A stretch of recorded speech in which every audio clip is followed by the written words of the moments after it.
दोस्तों, आशा है कि आप लोग अच्छे होंगे। तो आज के हम लोग इस वीडियो पे देखने वाले कक्षा 8वीं का जो चैप्टर 1 है हिस्ट्री का, कैसे कब और कहाँ, इसका हम लोग अभ्यास प्रश्न उत्तर को देखने वाले बिल्कुल ही साधारण भाषा में।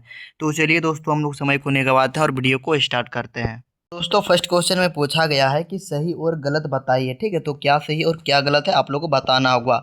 तो क नंबर में दिया गया है कि जेम्स मिल ने भारतीय इतिहास को हिंदू, मुस्लिम, ईसाई 3 कालखंड में बांट दिया था। तो ये आप लोग क्या हो जाएगा, तो ये आप लोग का क्या हो जाएगा, तो गलत हो जाएगा। ठीक है मेरे प्यारे दोस्तों, आप लोग लिख लीजिएगा गलत। उसके बाद ख नंबर में दिया गया है कि सरकारी दस्तावेजों से हमें यह समझने में मदद मिलती है कि आम लोग क्या सोचते हैं। तो आप लोग क्या हो जाएगा, तो इसका भी राइट उत्तर आप लोग का होगा वो गलत हो जाएगा। क्या हो जाएगा, तो आप लोग का गलत हो जाएगा। ठीक, क्योंकि सरकारी दस्तावेज से हमें यह समझने में मदद मिलती है कि आम लोग क्या सोचते हैं, ये गलत बात है। उसके बाद आप लोग ग क्वेश्चन नंबर में ग में पूछा गया है कि अंग्रेजों को लगता था कि सही तरह शासन चलाने के लिए सर्वेक्षणों महत्वपूर्ण होते हैं। तो ये आप लोग क्या हो जाएगा, तो ये आप लोग का सही हो जाएगा। ठीक है, यानी कि ये आप लोग का सही हो जाएगा, यानी कि सही। अब बढ़ते हैं हम लोग क्वेश्चन नंबर 2 की ओर। तो इसमें पूछा गया है कि जेम्स मिल ने भारतीय इतिहास को जिस तरह कालखंडों में बांटा है उसमें क्या समस्या है। तो इसमें क्या क्या समस्याएं हैं, तो आप लोग इसका उत्तर को कैसे लिखेंगे, तो आप लोग इसका उत्तर को लिखेंगे कि जेम्स मिल ने इतिहासों को धर्म के आधार पर बांटा था। तो जेम्स मिल जो था वो इतिहास को धर्म के आधार पर बांटा था, यह सही नहीं था। यह जो हुआ यह सही नहीं था, क्योंकि भारत में अलग अलग धर्मों के लोग हमेशा साथ साथ रहते हैं। ठीक है, और भारत में अलग अलग धर्म के लोग हैं, ईसाई, हिंदू, मुस्लिम, सभी धर्म है। तो सब लोग एक ही साथ रहते हैं, भारत में ही रहते हैं।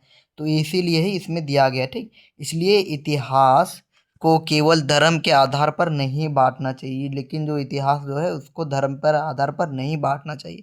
ठीक है मेरे प्यार दोस्तों, अब बढ़ते हैं हम लोग क्वेश्चन नंबर 3 की ओर कि अंग्रेजों ने सरकारी दस्तावेजों को किस तरह सुरक्षित रखा। यानी कि जो अंग्रेजों लोग जो थे वो सरकारी जो दस्तावेज रहता है उसको सुरक्षित कैसे रखा। ठीक है, तो आप लोग इसका उत्तर को लिखेंगे कि अंग्रेज सभी महत्वपूर्ण कागजों को संभाल कर रखते थे। जो अंग्रेज लोग जो थे वो महत्वपूर्ण जो कागज होते थे ना उसको संभाल कर रखते थे। ठीक है, क्योंकि ज़रूरत पड़ने पर उन्हें फिर से देखा जा सकता है, क्योंकि उसको फिर ज़रूरत पड़ेगा तो उसको फिर से हम लोग देखा जा सकता है और उसका यूज किया जा सकता है मेरे प्यार दोस्तों।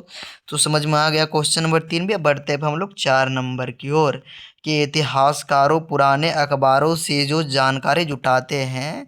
जो इतिहासकार जो है वो पुराने जो अखबारों से जो जानकारी जुटाते हैं वो पुलिस की रिपोर्ट से किस तरह अलग है। ठीक है, किस तरह अलग होती है, तो आप लोगों को बताना होगा।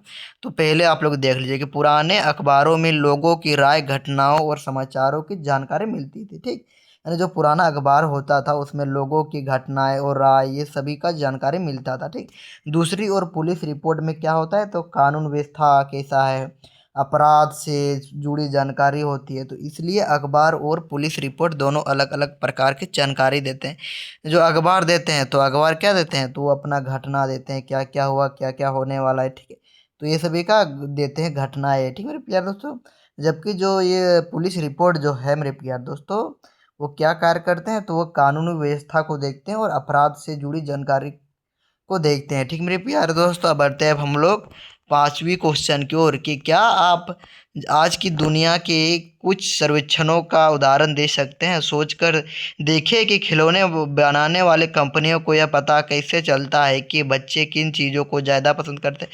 यह सरकार को यह कैसे पता चलता है कि स्कूलों में बच्चों की संख्या कितनी है। इतिहासकारों को ऐसे सर्वेक्षणों में क्या हासिल कर सकते हैं, तो आप लोग इसका उत्तर को लिखेंगे कि आज की दुनिया में जनगणना, स्कूल सर्वेक्षण और बाजार सर्वेक्षण किए जाते हैं। इन सर्वेक्षणों से लोगों की संख्या, उनकी शिक्षा और नापसंद और जीवन शैली की जानकारी मिलती है। ठीक है, इतिहासकार इन जानकारी की मदद से यह समझ सकते हैं कि उस समय के लोग कैसे रहते थे और समाज में क्या बदलाव हुए थे मेरे प्यार दोस्तों।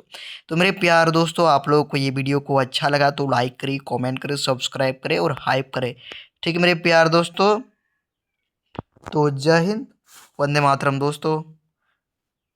और आप लोगों का जो हिंदी का जो चैप्टर 1 और 2 और 3 है वो मैंने आप लोगों के लिए प्रोवाइड कर दिया हूँ। ठीक है, तो आप लोग उस वीडियो को भी देख सकते हैं। ठीक है मेरे प्यारे दोस्तों, जय हिंद, वंदे मातरम।